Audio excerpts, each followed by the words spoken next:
and welcome to episode 3 of Punishing Brutality, the transatlantic extreme metal podcast. From Philadelphia, I'm Matt, and I'm joined as always by Chris in London. What's up, Chris? Hello, Matthew. How are you? Very well, sir. Very well. Excellent. Yeah, I'm okay. Glad to hear looking forward to covering some heavy metal thunder as usual. So. Yep, we have lots of heavy metal thunder today.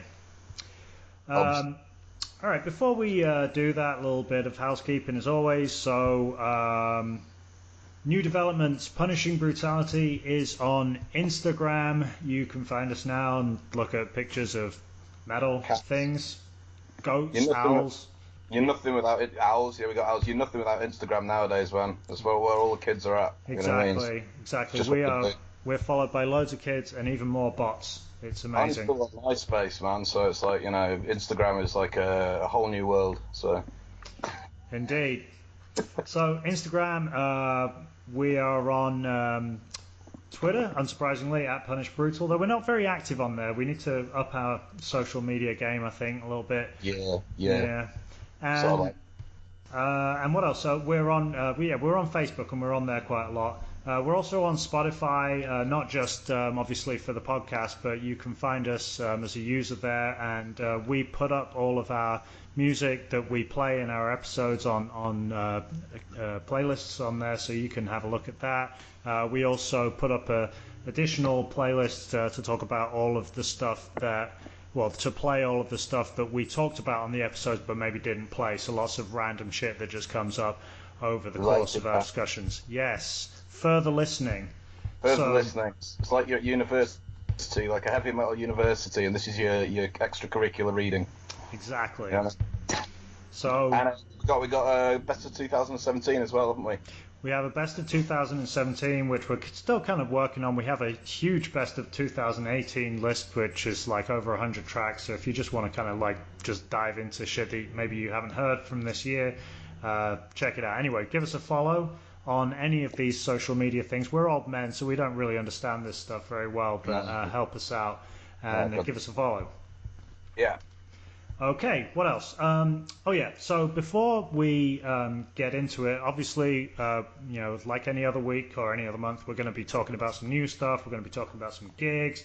We're going to be looking back at some older stuff too. Lots of varied shit coming up today. Do want to just quickly cover a couple of things, mea culpas. So in the previous episode, we were talking about the new Horrendous album, Idol. I erroneously said that it was coming out in November. That is bullshit. It is out now. I'm not really going to say too much more about it other than it rules. Check it out. First week of November is when they are playing their shows with Tomb Mold.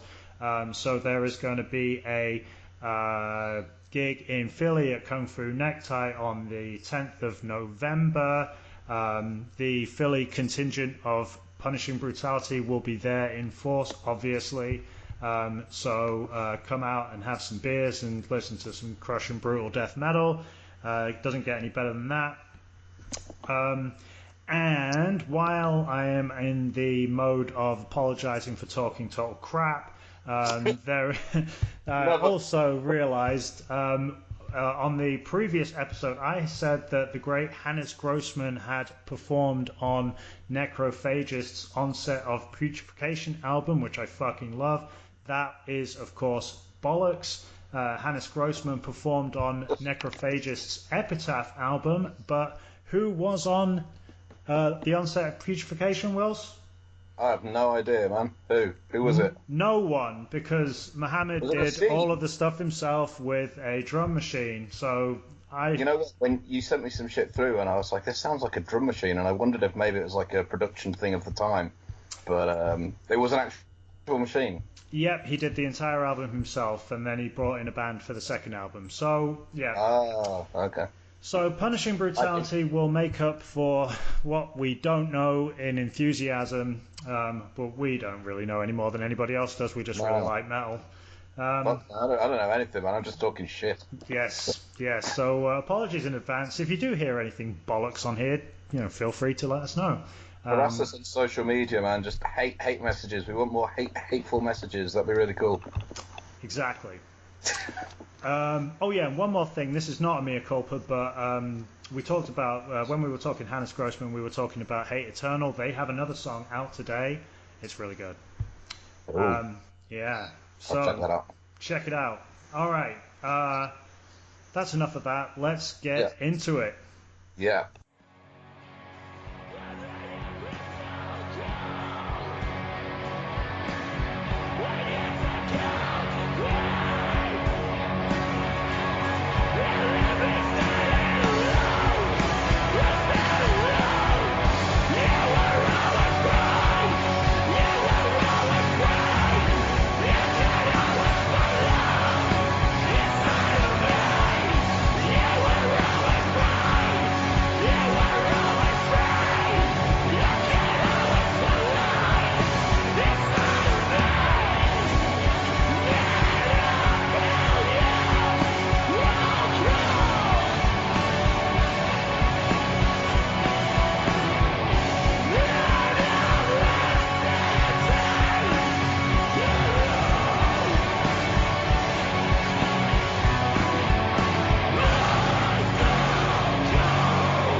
Year-Old Man.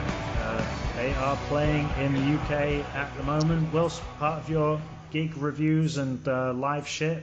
What's going on in the UK? Well, as with the aforementioned 100-Year-Old Man, they will be playing Damnation Festival in Leeds on 3rd of November. That's that's been around about 12, 13 years now, and they've had all kinds of names, such as Cannibal Corpse, At the Gates, Carcass have headlined it, but it has everything from the higher end of the underground, if you like it, right down to the smaller end. And anyway, this year it's headlined by Napalm Death. Also features The Ocean, Entombed AD, Vader, a band called OMS, and Celeste, who we have mentioned before. They're all on there. Oh, and of course, not forgetting Fuck Pig as well. They're also on there. Fuck yeah. Fuck Pig. Sadly, I think there's been a bit of a complication over that one, because on the very same day is Slayer at Wembley Arena, I believe, in London. And then also there's Will Haven also playing in London on the same day. I'm going to Will Haven. I'm not going to Slayer or Damnation. I'm going to go and see Will Haven because they are fucking destructive as hell. So I'm really looking forward to that. And before that, we've got a band called Whores who are playing at the Underworld. They're more of a noise rock sort of thing. They're kind of in the vein of Unsane, I suppose. But I mean, noise rock's a pretty broad genre, isn't it? But anyway, Whores are playing at the Underworld in Camden on October the 10th. Okay, so on the 2nd of November, there's a band called Wren who are headlining Birthdays in Dalston. Aren't they on Holy Raw? Yeah. Nice. So Wren are on Holy Raw, and Rope are on Truth Seeker, which is actually a Holy Raw sister site, I believe. Sister label. And Rope have a new album out called Come Closer Now, which is really, really good. I've caught them by accident a couple of times. Literally by accident, actually, and I've been following them ever since, and they're really, really good. And then Modern Rituals, who I've yet to hear, but I imagine if they're on the same bill as Wren and Rope, that will probably a show worth attending. So, kick ass. What's going on your end? Dude, there is so much shit going on. Yeah.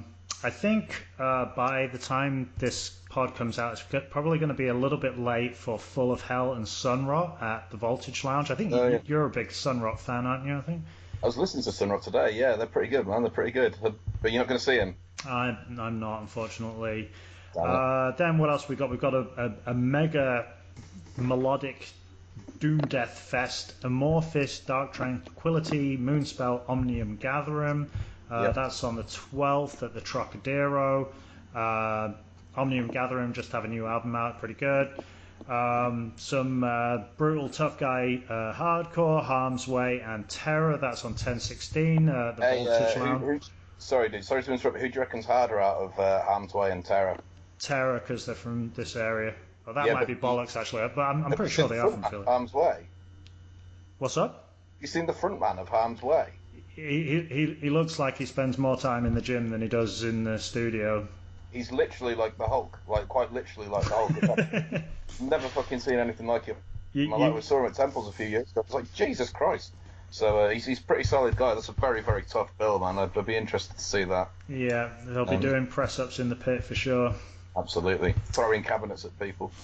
Indeed. All right, what else? It's fucking ridiculous this October here in Philadelphia, man. So we got on 10/19, Revocation and Rivers of Nile are playing at the Voltage Lounge again. The new Revocation album, The Outer Ones, came out on 9/28. Have you listened to that yet? You know what? It completely passed me by. I saw that you'd been listening to it the other day. A thing cropped up on my Spotify saying that you listened to it. I've just completly forgotten about it. Is it any cop? No. Yeah. I so want to say it's amazing. Yeah. Like, I don't know. I don't know. Like, Great of Our Sin just kind of left me feeling a bit flat, and I guess this one's a little bit the same. Further down that line. I don't know. Like, I get big heart signs in my eyes when he starts playing guitar solos, but kind of in between, I'm just kind of like, I used to love him. I don't know. Just last couple of albums just left me feeling just a little flat. I do really like the title track on this album. It's got these like really cool fucking like death metal blast beats at the end. It sounds really good. But yeah, I mean, look, give it a listen. If you like Revocation, you know, it's great. It's just I don't know. I really like the self-titled one. Yeah. And then after that, they got a bit more not proggy, but it was just more about, you know, the playing behind it, which obviously is amazing. I think, was it at Berklee College of Music or something like that? Yeah, up in Boston, yeah. He's one of these ridiculous musicians, which is fine. But it was only really the very first album, maybe the first couple of albums that I really liked, so. I like Repentless. That's pretty good. Might be worth watching. Yeah, I went to see him with Suffo last year. They're really good. I mean, I don't know why I'm being critical of them. Revocation, kick-ass. I saw Cannibal Corpse about 4 years ago, and they were actually really, really good, to be fair. Yeah. Really, really good. So, I reckon it'd be good. Maybe I'll check them out if they come over here. You should do. You should do. All right, shit, there's still more coming. Bellwitch, 10/24. That's a Kung Fu Necktie if you want some Doom. That's the same night, though, as the Contamination tour with Dying Fetus and Gate Creeper and all that lot. So I will be at the Dying Fetus show. Yeah. 10:25, Metallica are playing the Wells Fargo Center. And then 10:30, finished off the month with Behemoth at the gates and Wolves in the throne room at the Fillmore. What's up? I take it you're going to that one. I probably will. I've seen Behemoth so many times over the past couple of years. Really? Anyway, and I saw At the Gates play the Beer and Metal Fest. So I don't know. And then what else? We have High on Fire, Municipal Waste and Toxic Holocaust on 11/12 at Union Transfer, and then 11/27. Just I know Crowbar just played in London, and I think they're playing in Ireland this weekend. They are playing a bit of a weird bill at Reverb in Reading. 11/27. They're playing with Killswitch Engage and Born of Osiris. It's kind of a bit of a strange lineup. That one is a weird bill. Yeah. Yeah, I fucking love Crowbar, man. But Crowbar have like I don't know if you remember like back in the day, Matthew. Like Crowbar were kind of like if you had like your say if like Pantera were at the top level of that kind of New Orleans stuff, you know, like. And then it was to me like Crowbar were like the third, not that they're a bad band, but they were kind of like the third level band. And then it seems over the last 20 odd years their reputation has kind of really grown. And then suddenly you've got all these like hardcore type bands really adopting. Well, I suppose Jamie Jasta did an album with them, didn't they? The guy out of Hatebreed. But suddenly their reputation seems to be really, really massive. So. I mean, you just go back to like Oddfellows Rest, to Sonic Excess, like those albums are fucking gold. Like that's and I did see him live in Philly maybe a year or two ago, and just so heavy. I fucking love Kirk, man. He's the boss. I met him actually. He's like my mate said he's like a heavy metal Father Christmas.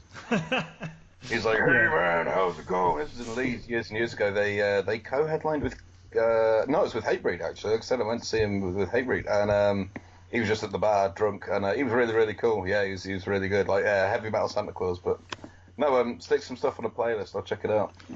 Oh yeah, for sure. All right, and then I can't think of anything else that's coming up, but I did just go last week to the Obscura tour, which was just a real fucking amazing lineup of technical death metal. Obscura, you know, a favourite of mine. They're pretty peerless in the kind of musical technicality realm. The whole lineup, really, of course, you know, everybody's playing 5 or 6 string basses, and I've never seen so much tapping on basses in my life. But yeah, you know, we had Beyond Creation, really, really good. Just, you know, technical but heavy, just really good fun. Archspire, just like really, I fucking love the vocals. I mean, all of these bands are insane musically, but the Archspire vocalist really got this kind of like, almost like a kind of rapping, kind of percussive grunt thing going on, and it's pretty fucking awesome. But the Stars, what's that? Not like metal rap, no. No, not like real metal rap. It's not Downset or anything. Okay. But stars of the show, definitely Inferi. They play a kind of like a tech death, kind of melodic death style. A lot of, you know, for fans of Black Dahlia Murder, but with more kind of synths.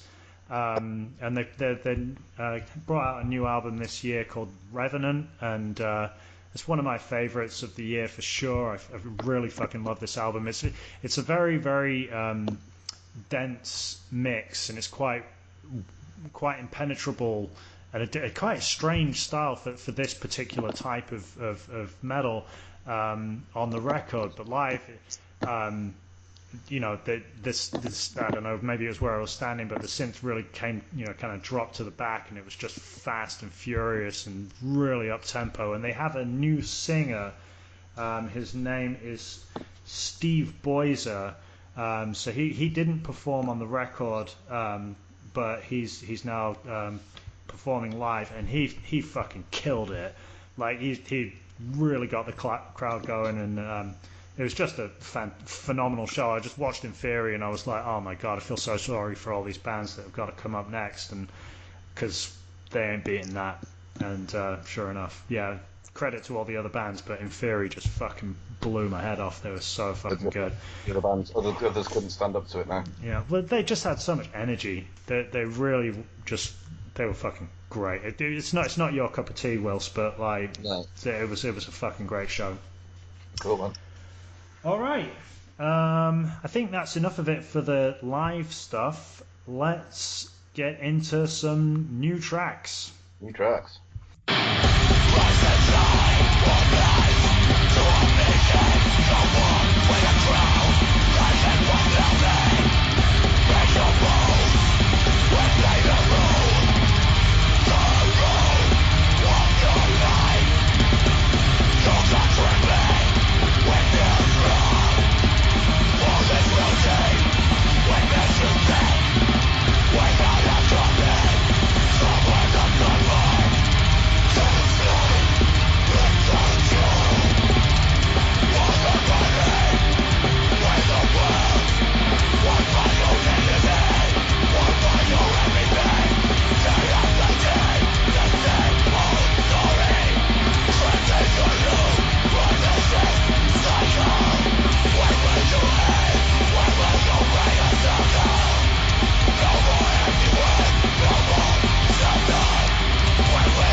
Okay, that is the new song Vicious Cycle by Angst. I don't know how you really pronounce it. A-N-C-S-T. They're kind of German, kind of crusty, black metal-y, kind of hardcore band. I don't know. They've got a new EP, Abolitionist, that's coming out on the 16th of November.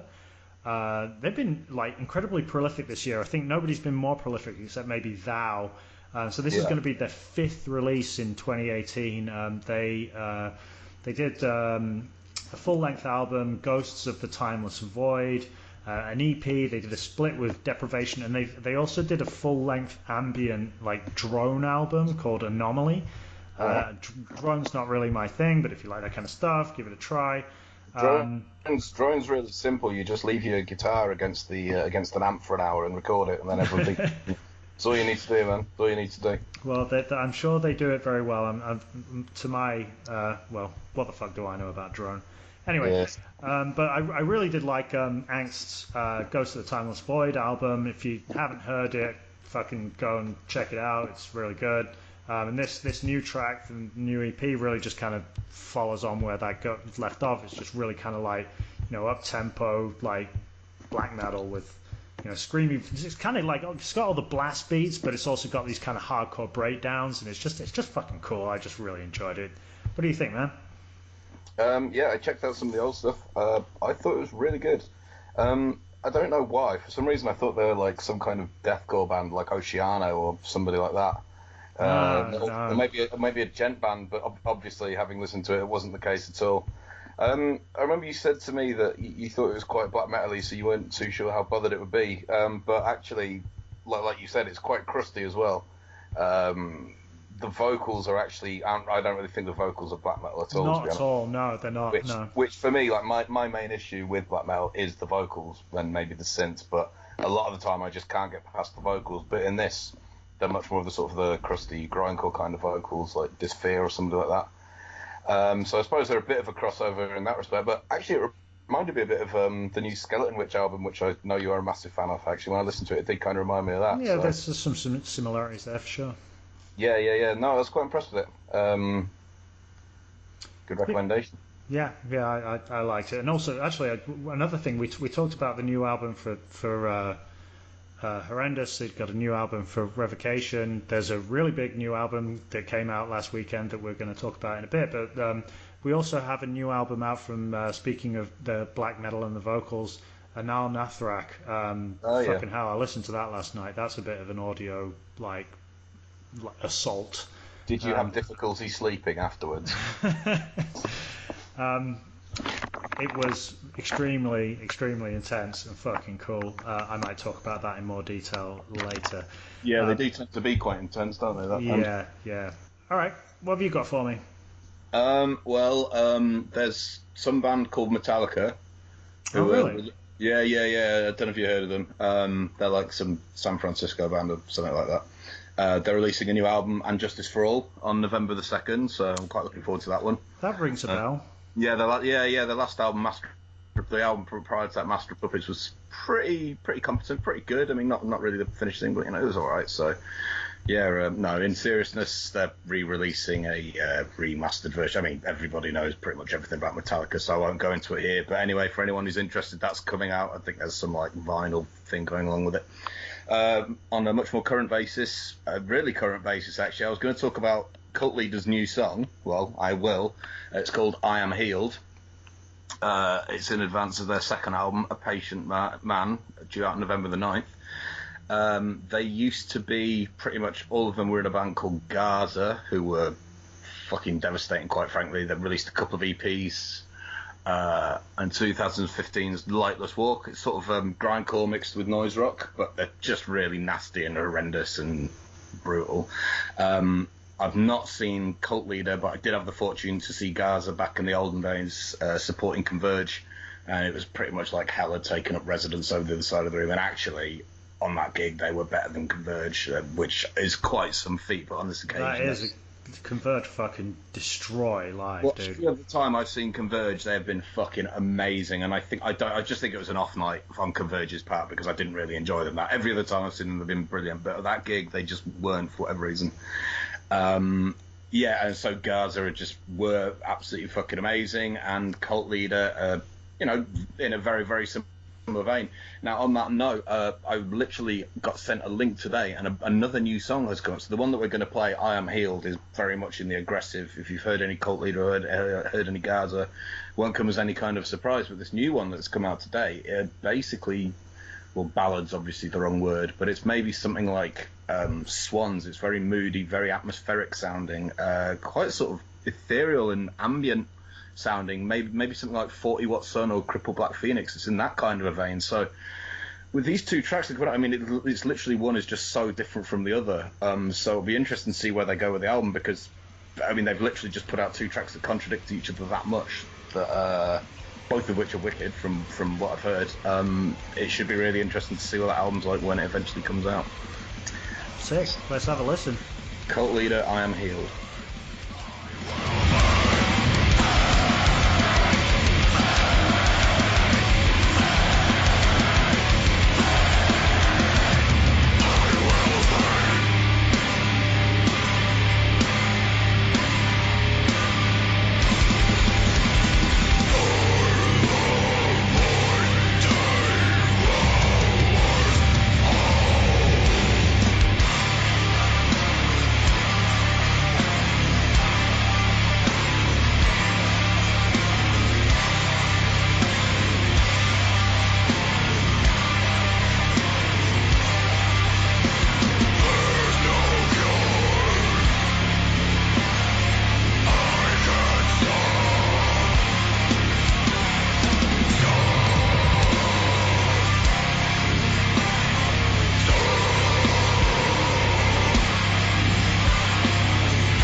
And I think you've got another one for us, Wells. Yeah, there's not really been all that much really heavy stuff that's excited me that lately. But so I'm going to go off piste a little bit. There's a new album by Daughters which is coming out October the 26th, I think it is. Or maybe it's November. I think it might be November the 26th. I thought it was October, but I think it's November. Anyway, they're a Canadian band who've been around for years. Many years ago, they were a grime band called As the Sun Sets. They were quite similar to bands such as Ed Gein. They changed into Daughters, and they sort of wrote generally crazy, yelpy, ADHD noise rock, which, to be honest with you, I wasn't really into. But they have changed considerably. There are 2 new songs online, Satan in the Way and The Reason They Hate Me, and actually another track literally came up a couple of days ago. Yeah, so there's a new one called Long Road No Turns, which has just come out, and they've just released the video for it. The one in question that I'm really familiar with that we're going to play is Satan in the Way. And it's just really, really nihilistic. It's almost kind of Stooges-like in presentation. Again, maybe a bit like Swans, but in honesty, classifying Daughters is at this point is pretty difficult. I don't know where you would put them. It's very sort of apocalyptic sounding. It's not outwardly heavy as such. The vocals are kind of like, I've seen him being compared to somebody like David Yao out of Jesus Lizard. It's this sort of semi-shouting sort of sigh sort of thing that he does, and it's just very, very, very bleak. And just, you need to listen to the track all the way through. We're going to play an excerpt in a minute. It's not really going to do it justice. You have to listen to the whole song because it's quite repetitive and it really emphasizes the point. Just go and listen to him. I can't really explain it or do it justice, but Satan in the Way is well worth checking out. So here's some of it now.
Okay, so that was our new songs, new shizzle, whatever you want to call it. We will move into our kind of heavy rotation album review section. I think we've got 2 today. One of them a big one, the other one more just something to amuse me. So let's get into this first one. This is Matt's brutalizing death metal contribution. It is Infernal Coil, Within a World Forgotten.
So that was Reflection of Voldine Samkite by Infernal Coil.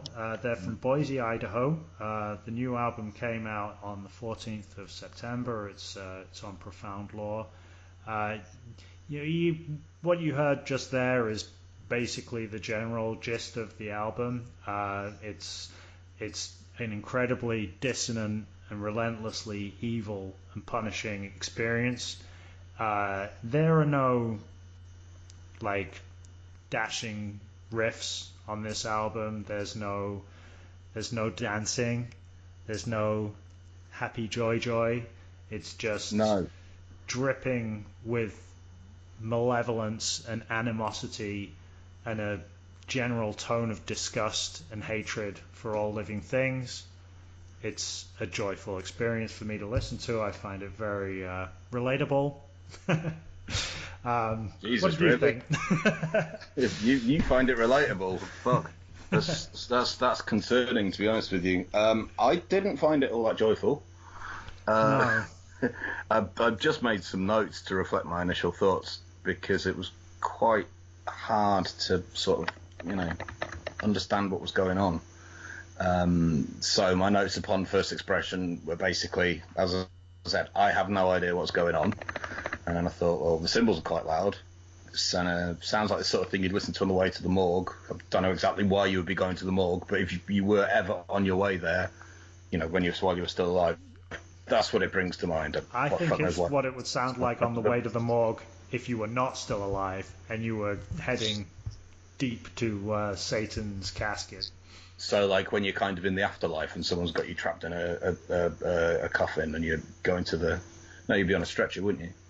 You're on a stretcher going to the morgue and there'd just be this business going on in the background. So yeah, it was if that's the intention, they definitely managed to put that image into my head. So I got to the second track, Continuum Cruciatus, and I still had no idea what was going on. And then I thought, Matt, are you okay? Do you need to talk? Because it was just like so negative and so thoroughly ridiculous.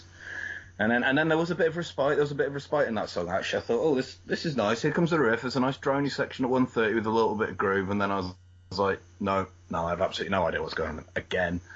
And then I thought back to episode 1 when you said that you thought LLNN was too heavy. And then I thought, well, you can't like say that. And then this. Where's the differentiation come in here? Was LNN too heavy for you in this? I was actually kind of thinking about episode 1 when I decided to cover this record, because I was thinking that to myself when I was listening to it, and I was like, I really like this, but everything that I was saying back then about how like these hardcore bands kind of like take things too seriously, and death metal bands are kind of like it's all a bit tongue in cheek. There is no tongue in cheek here. Like I can't picture these guys like kind of settling down for some tea and biscuits in a game of Settlers of Catan after band practice, you know what I mean? They don't sound like they're partying, man. They don't sound like they're partying. No. If they were your neighbours and like you had a cat or a dog, you would make sure that they was never out of your sight, you know what I mean? They just blatantly have a shed full of dead animals. Yeah. Really so I guess what I meant to say was that maybe in episode 1 I was just talking bollocks. But nah. Anyway, I thought it was funny, and there was a kind of moment of rare moment of self-awareness there where I was like, maybe I was talking shit. Yeah, maybe. But anyway, I thought it was very misanthropic and evil, but like to sound like a real old man here, I actually struggled to hear it. And don't get me wrong, I do listen to some stuff that a lot of people would say just sounds like a load of noise, but I was really struggling to hear any kind of real form of music or anything to actually listen to. But I did think it might be quite cool to see live. I would probably best describe it as avant-garde. I just couldn't get all the way through, so I just got to say, man, well done, you win on this one. Like, I couldn't. I listened to it. I don't know. I got like 4 or 5 songs in, and I was like, fuck this. Like, this is just no. I'm just gonna go listen to Dashboard Confessional or something, just to.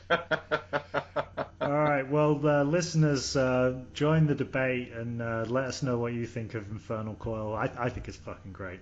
Not anyway, no way. Shall we talk about Pig Destroyer? Oh yeah, Pig Destroyer. Yeah, fuck yeah.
Yeah, so with this album, I mean, first of all you got to say it's not 38 Counts of Battery, it's not Prowler in the Yard, and it's not Terrifier.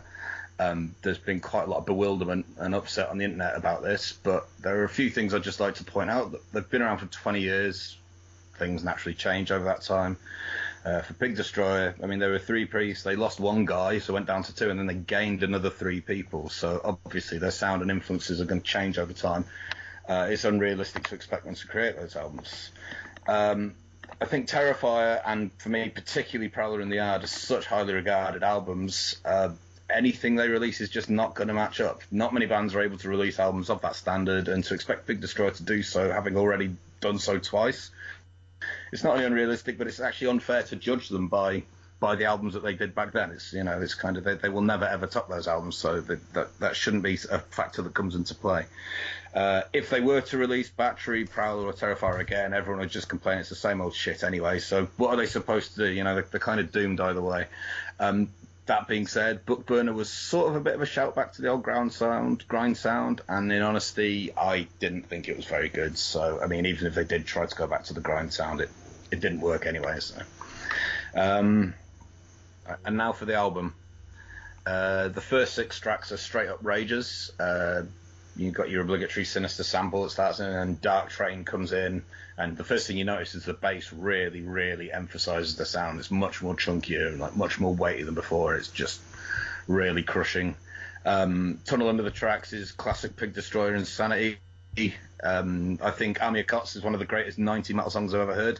There's a lot of controversy over this track. People were really complaining over the grooves and even calling it new metal, but I mean, Pig Destroyer have used elements of groove and sludge back in Prowler and the Out. They've always had that. I was even listening to 38 Counts of Battery the other day, and even in there are elements of that. So I don't really understand why there's so much fun.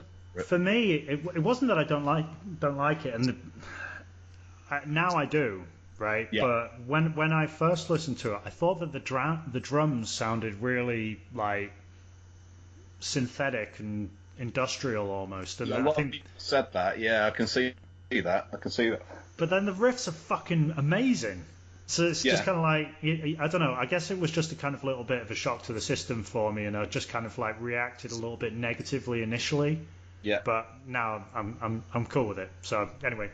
Don't The mind thing me. is, anyone who, with all the surprise with this new album, I mean, if you listen to like, well, even like, you think the lead-off track of Phantom Limb was like a 3-minute mid-tempo metal song. It was loathsome, wasn't it? That's not a grind song at all. I know there was a load of fuss about it then, but if you follow what Scott Hull's been doing, I mean, the last Agoraphobic Nosebleed album was a sludge EP. It was a sludge EP. It was like I Hate God. And then the album before that was like a much more conventional metal album. So quite why Pig Destroyer are getting all this hassle now when Scott Hull's been doing it for, like this for at least 10 years. I just don't understand why there's so much surprise about it. It's because Pig Destroyer are basically the quintessential American grindcore band. I guess so, if you ask me. I mean, and this is not a grindcore album, you're right. Like, it's not.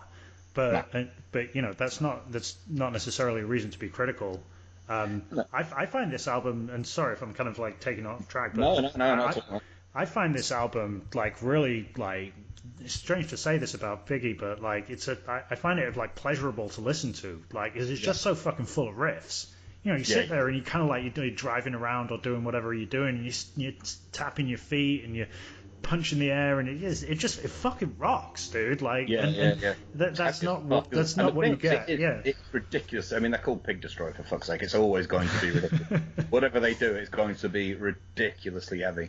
Well, like you were saying with the riffs, actually, I noticed like Circle River has got a bit of the old crossover thrash sound in there. It's even got some kind of bluesy stuff in that track. There's one riff that sounds like it could have been from The Sword. Is it the very end thing? Yeah, like this kind of like almost like a southern riff. That ends on something that I've never heard from them before, actually. And that is the one thing with having the bass player in there, is that it allows for Scott Hull to go off. He's not having to fill out all the sound himself. He has a bass player to be able to hold that down, and he can go off and improvise around a little bit. I think the closest you get to the old Pig Destroyer is Terminal Itch, which is like a minute long. We're going to play that because it's only a minute long, and it's like it has a amazing breakdown at the end. It's one of my favourite breakdowns on this album, and it's fairly, standard, conventional fare, but it really, really fucking works.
Negatives, I mean, not really many, to be honest, but it does lose its way on tracks like Concrete Beast, which has interesting time signatures, but it kind of just sounds like a good idea that they didn't really fully realise. Adventures of Jason Jr. is okay, doesn't really stand out, and the same can be said for Trapdoor Man.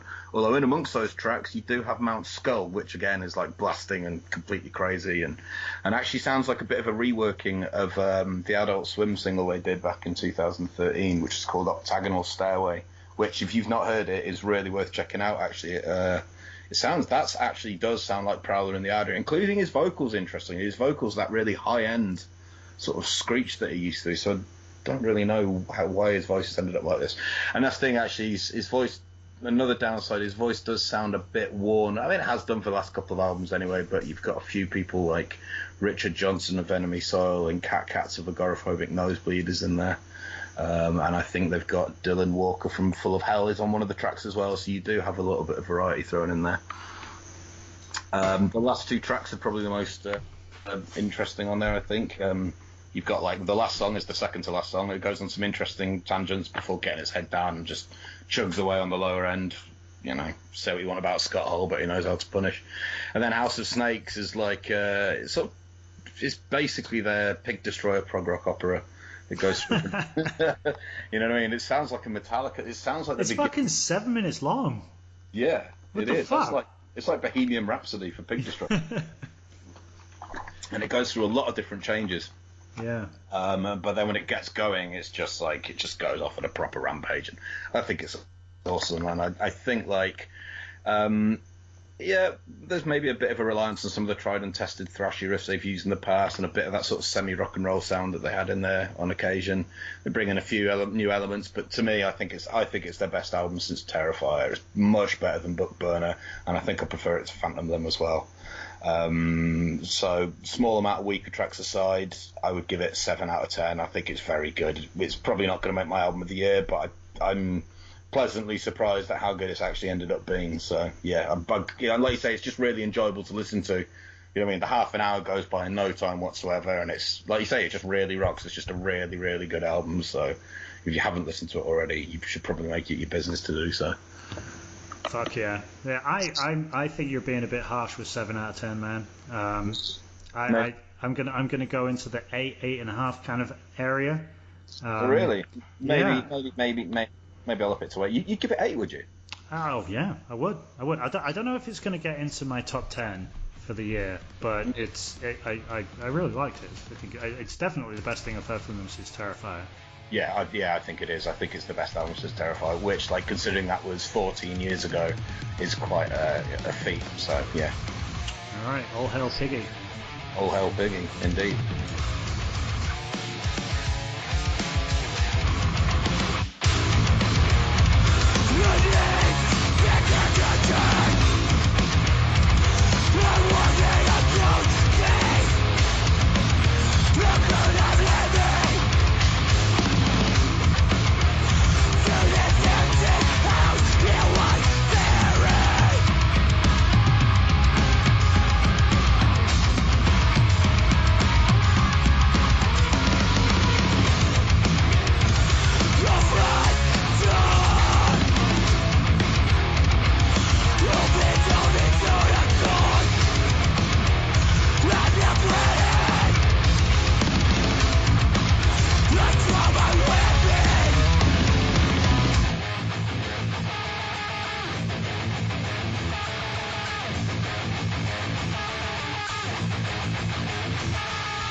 Okay, finally, a new Pig Destroyer album.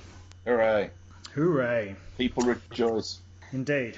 So, to finish off today, we have seen a couple of videos on YouTube from the new Opeth DVD, Garden of the Titans, live at Red Rocks, which is coming out on the 2nd of November. Are you excited?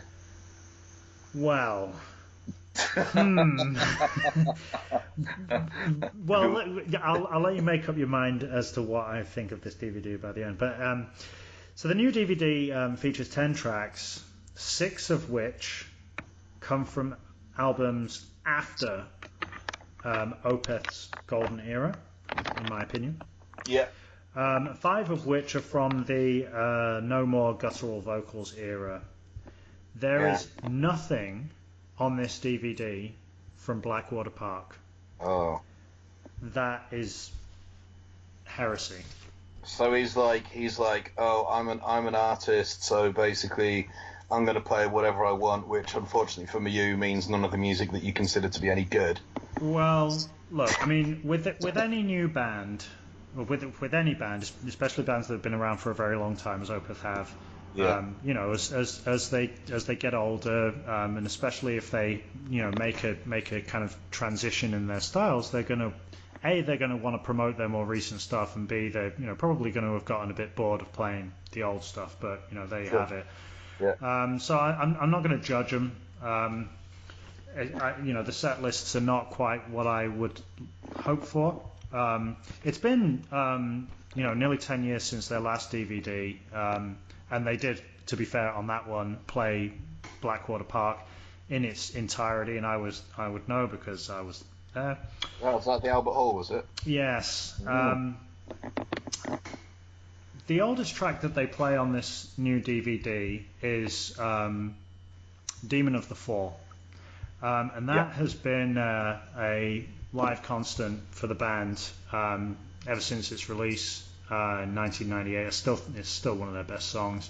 It's just this, it really epitomizes Opeth, this kind of like really ferocious but, you know, thoughtful, the balance of the heaviness, the you know, the acoustic melodic sections, you know, the death metal vocals and the cleans. You know, it's got this beautiful outro of kind of call and response, echoing guitars, which actually doesn't play on the version on Red Rocks, which I thought was strange. Anyway, it's an absolutely stunning track. For me, it really kind of epitomizes the amazing balance that Opeth established on their third album, and that is My Arms, Your Hearse. And I'm going to say, what do you mean? What you do you haven't mean heard? heard? My Arms, Your Hearse. Well, I was living in the middle of the rainy countryside when that album came out, and there was no internet, man. So, you know, missed all of that. So that's why I've not heard it. Well, let's have a listen. Go on.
All right, so My Arms, Your Hearse, 1998.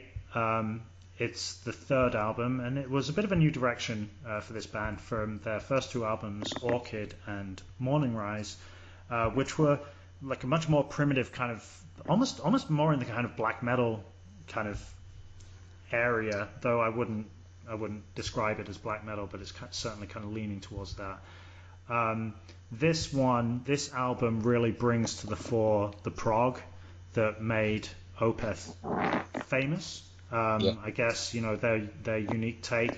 There's this massive Pink Floyd solo outro epilogue. Yeah, you know, I thought that was so Pink Floyd that I actually did think my brain kind of flipped, and I actually thought, is this Pink Floyd? And then I realised that was Opeth. I was like, fuck, that was very, very Pink Floyd. Yeah, totally. But it also has like really, really heavy stuff on it, like Karma, which I think is probably one of their most blistering tracks, and Demon of the Fall too. You know, as I mentioned, there's no Blackwater Park on the DVD, and there's no Still Life either. And I always kind of thought that, you know, those are the albums where Opeth really realized the model. I think Still Life is kind of like a step towards it. Blackwater Park is that kind of like pinnacle album where everything really kind of comes together, and it really kind of fired them to, you know, superstardom as far as death metal bands go. You know, Deliverance, Damnation, Ghost Reveries, and then, you know, where they are now, playing places like Red Rocks. But I just think they're more of a kind of a realization of the sound and the model that Opeth kind of established on My Arms, and you know, kind of going back to what we talked about in episode 1, where we kind of like talking about albums that maybe, you know, didn't quite get the love in the pantheon of these big bands. And I think maybe this one is that album for this band. What did you think? Well, that was the one thing that did stick out to me. Like, I thought, is this where they discovered that sound? And then, like, that's, as you said, that is where you discovered that sound. Now, with that in mind, do you think that this album is better than Deliverance and Damnation, Blackwater Park, when they reach that sound, or do you think this is good because of the relevance that it plays within Opeth's progression? I like this more than Deliverance. Yeah. I like it more than, well, obviously Damnation, maybe Still Life. There's some really, really, really amazing tracks on Still Life, but I mean, I kind of put this one, and there's this 5 album period basically, and so My Arms, Still Life, Blackwater, Deliverance, and Ghost Reveries, and all 5 of them are fucking amazing. Yeah. I really, really, really love Ghost Reveries. Blackwater Park is like my favorite album of all time. But this one, yeah, I think it's certainly up there. That it's, you know, When is amazing track. Demons of the Fall is ridiculously good. Karma, it's fucking outstanding. I love it. I mean, the one thing I thought is, like, from the off, it was like when it came in, I was like, I mean, this is much more aggressive than definitely from what I've heard lately from Opeth, and I really, my familiarity with Opeth probably finishes with Deliverance and Damnation. I had a friend who got me into it like years and years back, and I did listen to it a bit, but I never really ventured any further. So it's much more aggressive than what I've heard from Opeth. The one thing I thought that always really stood out with the older Opeth material was Martin Lopez was their drummer at that point. He's the fucking man. And was he on the other albums that you were talking as well, like Blackwater Park and Ghost Reveries? So because he's a fucking demon. I mean, that was the one thing I always did think was he has such flair to his sound, and I've seen tracks with them playing like the older stuff without him, like with the latest drummers, and although they're technically good, they just don't have that same kind of flair to it. You're absolutely right. The 5 albums that I love are the start and end, the beginning and end of the Lopez era. Oh, so he's on them all, is he? He's on all of them, and he isn't on any of the other ones. Right. He is. It's so weird. Like, I don't know if people listening to this, you know, might think that I'm like kind of obsessed with drummers, because I've gone on a big rant about Lombardo in the first one and a big rant about Hannes Grossman in the second one, and can go on another one here about Lopez. Yeah. I don't know shit about drumming, truly. No, but drumming is a massive difference, huge difference. He's fucking amazing. Yeah. No, drumming makes like, even though you can have two different, bands who they change drummer, it's the way that the feel of the music is held down with that particular drum. Like going back to what we were saying about Lombardo versus Bostaph. You listen to the Lombardo stuff with Bostaph playing it, it just doesn't have the, like, he's a technically proficient drummer, doesn't have the same impact, and it'll be the same with this as well. But also, in terms of writing, you get a different drummer in, they'll have different skills, and it conducts the band, doesn't it? Like, people always kind of joke about how the drummer's like, the shit when it gets thrown out, but the drummer is such a huge part of the sound. Right. And obviously for Opeth, like you said yourself, you're not a drummer, but your favorite Opeth albums are defined by the fact that he's in them. Yeah, and there are Lopez rhythms on all of those albums. You can really hear them on this one, or I can at least.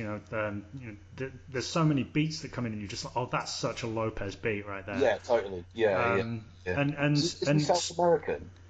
Well, they're Swede. He's Swedish. They're all Swedish. But him and the bassist Martin Mendez are both of Uruguayan descent. So I think their parents moved to might have been some of the music that they grow up around. You know what I mean? Like Lombardo's always said that, and I got a mate who's from South America, and he grew up around those kind of things. And I guess if you look at somebody like Eagle Cavalera as well, he grew up around those, and it's all very. You bring that into metal, and it's a very sort of flamboyant kind of approach to it. It's not of a conventional approach. It's something that really makes it stand out, and obviously it's something that works very, very well as well. So. Yeah, did you know that he's on the first Amon Amarth album? What, Martin Lopez? Yeah. Is he? Yeah. And listen to that album, and again you'll go, fuck, that sounds like Martin Lopez playing, and then you look in the liner notes, and it's like, oh yeah, it is. It's funny actually. Somebody pointed me, and I always thought they were this ridiculous Viking metal band. Well, I suppose they are, aren't they? But they are pretty much. They are. Somebody pointed me in their direction, and I was like, I can't remember exactly what it was. I heard a mate sent me a couple of songs, and I was like, actually, it doesn't sound too bad at all. But anyway, we digress slightly. So I mean, anyway, it's a lot more aggressive. The one thing I've got noted here is. Why did you choose an album that's over an hour long? Like I gave you that Nostro album that's half an hour, and you're like, right, well. So let me go and find that really short Opeth album that's all snappy and gets to the point. 6-minute Opeth grindcore album. Yeah. In seriousness, I really like bits that stood out for me, other than Martin Lopez, obviously. I really like the midsection of When. There's like a heavy section that breaks into a melodic kind of part, about 6 minutes. Yeah. So that Demon of the Fall was the one that really stood out, actually. It's funny you say that, because before I saw your write-up on it, I remember thinking, this is really, really cool. That's probably, at least with my familiarity of the album, it was the most intense part from what I could hear. One thing I did think, overall, with their sound is how they've influenced. Well, I don't know if they have, but it sounds to me like they've had quite an influence on bands like Alcest. I'm not particularly familiar with that, but I do want to talk about this real quick. So yeah, sorry, cool. So hold on. Yeah. So this came out in 1998, right? Yeah. Now I'm looking back, and I cannot think of anybody at that time, and this is in the midst of the worst era of the nu metal awfulness, right? Oh yeah. And I just cannot think of another band that was doing anything remotely like this at the time. So to kind of go back to your point about how influential it is.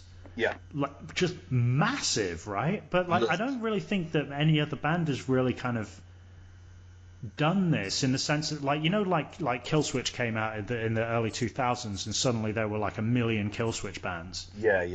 There's never been a million Opeth bands. Well, how could there be? Because they're pretty unique, aren't they? And like the playing and everything, and the arrangements and all that kind of thing, it is like a ridiculously high level. It's not very easy to just sort of throw a few people together and write some Opeth songs. It's not. It's very cerebral, I suppose, to sound like a completely pretentious twat. Oh well, no, You know, you have to be a little if when you're going deep into the Opeth stuff. I think it's very, very detailed. I was watching some videos of it. You know, like the bass player holds his bass in a proper position and has a ponytail. They all know what they're doing. Their sound is perfect. You know, everything's very well organised. You know what I mean? They're actual musicians instead of just a bunch of drunken idiots who sort of wing it. You know, they really, really are very, very talented musicians. And that's like you say, Michael Ackerfeld pretty much conducts it all, doesn't it? So you don't get your people like him come along all that often, do you? So you know. No, I think Ackerfeld is absolutely a genius. I just wonder if on his later, more recent records, there's maybe a little bit too much genius for my taste. Yeah, he's maybe he's become too good, shifted the goalposts of what genius means.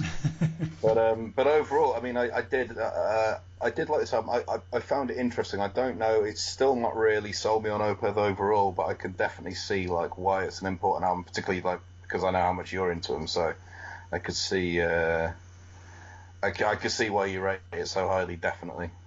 So good choice. Well, that's encouraging. Okay, well. It's been a heck of a lot of fun, as always, Wilson. What are we going to listen to sign out?